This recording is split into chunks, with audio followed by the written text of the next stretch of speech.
నమస్తే, welcome to KK news. నేను శ్రీదేవి. మాజీ ప్రధాని మన్మోహన్ సింగ్ తీవ్ర అస్వస్థతతో గురువారం డిసెంబర్ 26న ఢిల్లీ ఎయిమ్స్ లో చికిత్స పొందుతూ తుది శ్వాస విడిచారు. 92 ఏళ్ల మన్మోహన్ సింగ్ ప్రధానిగా, ఆర్థిక మంత్రిగా, రాజ్యసభ సభ్యుడిగా, వాణిజ్య మంత్రిత్వ శాఖ సలహాదారునిగా, ఆర్థిక శాఖ ప్రధాన సలహాదారునిగా, ఆర్థిక మంత్రిత్వ శాఖ కార్యదర్శిగా, ప్రణాళిక సంఘ చైర్మన్ గా, ఆర్బీఐ గవర్నర్ గా, ప్రధాని సలహాదారునిగా, యూనివర్సిటీ గ్రాంట్స్ కమిటీ చైర్మన్ గా ఎన్నో కీలక బాధ్యతలను నిర్వహించారు. అయితే దేశాన్ని సుదీర్ఘ కాలం పాటు పాలించిన ప్రధానుల్లో ఒకరైన మన్మోహన్ సింగ్ 2004 నుంచి 2014 వరకు ప్రధానమంత్రిగా ఉన్నారు. అంతకుముందు పివి హయాంలో ఆర్థిక మంత్రిగా పనిచేసిన మన్మోహన్ సింగ్ ను దేశంలో ఆర్థిక సంస్కరణల రూపశిల్పిగా చెబుతారు.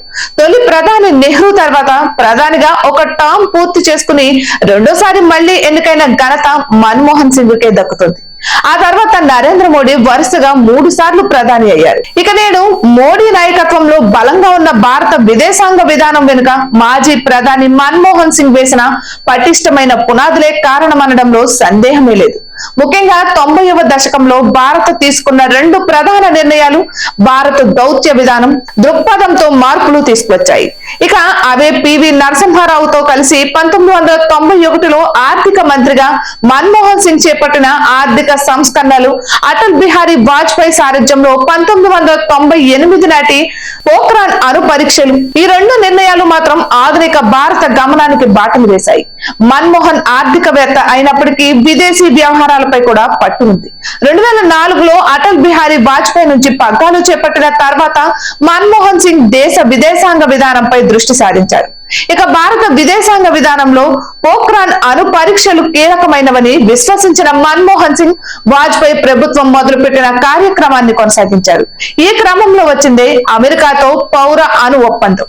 మన్మోహన్ సింగ్ సాధించిన అతిపెద్ద విజయాల్లో ఇది ముఖ్యమైన దశ అనడంలో సందేహమే లేదు. ఇక మన్మోహన్ సింగ్ దూరదృష్టికి, నాయకత్వ పటిమకు ఈ ఒప్పందం అద్దం పట్టిందని చెప్పవచ్చు. వాగ్దాటి ఉన్నవారే రాజకీయాలలో రాణిస్తారన్న ప్రచారానికి మన్మోహన్ సింగ్ తెరదించారని చెప్పాలి. ఆయన మాటల మనిషి కాదు, చేతల మనిషి అని తన పని ద్వారా రుజువు చేసుకున్నారు. ఇక దేశ ప్రధానిగా దశాబ్దం పాటు ఆయన సేవలందించారు. ఈ దశాబ్ద కాలంలో దేశంలో అభివృద్ధి పరుగులు పెట్టింది. ప్రజల జీవన ప్రమాణాలు మెరుగయ్యాయి. అయితే ఆయన దేశానికి సేవలు అందించడం అన్నది ప్రధానిగానే ఆరంభం కాలేదు. ప్రధానిగా పివి నరసింహారావు బాధ్యతలు చేపట్టే నాటికి దేశం దివాలా స్థితిలో ఉంది. భారత్ వద్ద విదేశీ మారక ద్రవ్యం చాలా తక్కువగా ఉంది. దిగుమతులకు ఇబ్బంది పడాల్సిన పరిస్థితులు నెలకొన్నాయి.